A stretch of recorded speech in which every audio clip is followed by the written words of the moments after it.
Ndugu zangu katika Kristo, leo tumekusanyika hapa tukiwa na mioyo mizito kwa sababu mwenzetu Padri Peter Rwezaura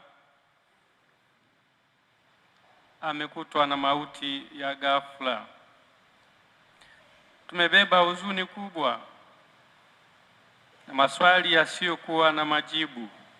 Tunaomboleza kifo chake, padri aliyehudumia kanisa kwa miaka kadhaa. Alihubiri Injili, aliadhimisha sakramenti, aliwafariji wenye huzuni na mateso na kushiriki furaha ya wale aliowahudumia.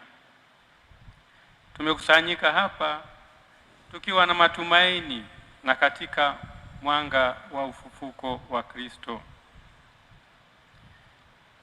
Kifo kinapotokea ghafla, huwa tunajiuliza maswali. Kwa nini?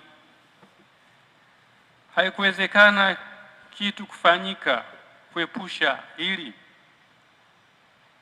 Mungu alikuwa wapi wakati wa mateso au mahangaiko ya mtu?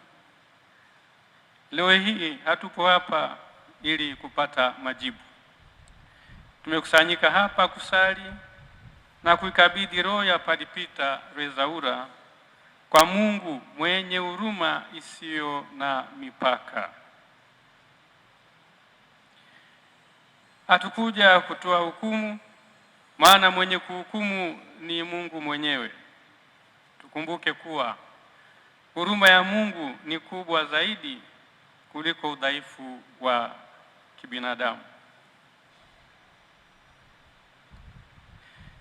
Ndugu zangu katika Kristo, tuelewe kwamba binadamu ni kiumbe dhaifu. Anaweza kukumbwa na mahangaiko mazito hata ya kisaikolojia, majaribu, sonono, hofu kubwa, uchovu mkubwa wa mawazo, hata wa kimwili, upweke na kadhalika, ambavyo vyote hivi vinaweza kuyumbisha imani ya mtu na hivyo kumfanya asiwajibike moja kwa moja kwa maamuzi ya matendo yake. Mungu mwenyewe ndiye anayeona mahangaiko ya mtu yaliyofichika katika moyo wake. Mungu mwenyewe ndiye anayejua uzito wa maumivu anayobeba binadamu. Na kwa kuwa Mungu mwenyewe ndiye anayeona kikamilifu, kanisa halikikati tamaa wokovu wa mtu anayekufa ghafla.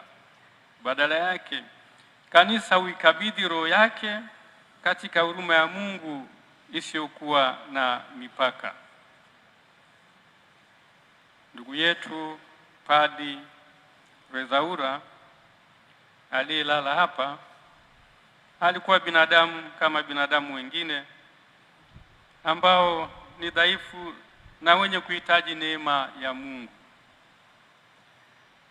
Mapadi kawaida hubeba majukumu matakatifu, lakini pia hubeba mizigo ya kibinadamu. Wakati mwingine huteseka kimya kimya. Wakati mwingine huweza kujisikia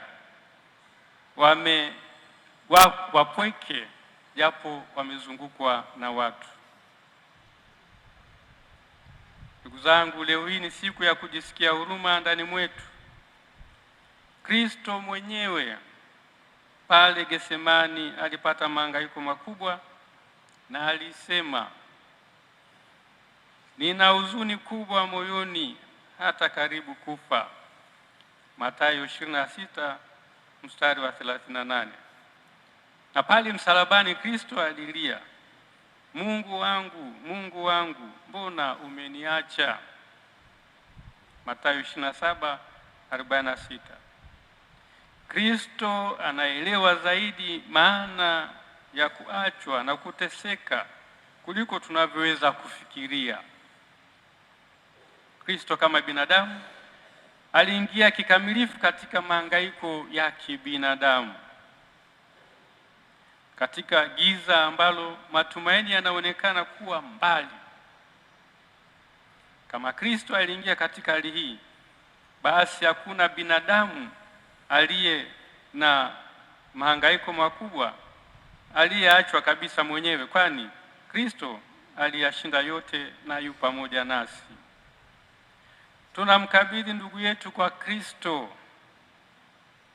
Tusisahau mema aliyotenda, misa alizoadhimisha kwa ajili ya watu, mngamo aliyotoa, ubatizo aliofanya, kutembelea wagonjwa, majitoleo yasiyoonekana aliyofanya, sala alizotolea kwa ajili ya watu.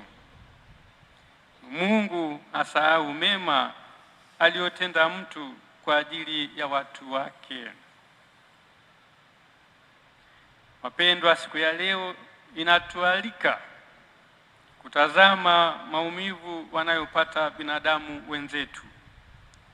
Tukumbuke kuwa hakuna binadamu aliye mwamba, hivyo kwamba hawezi kabisa kupata mahangaiko.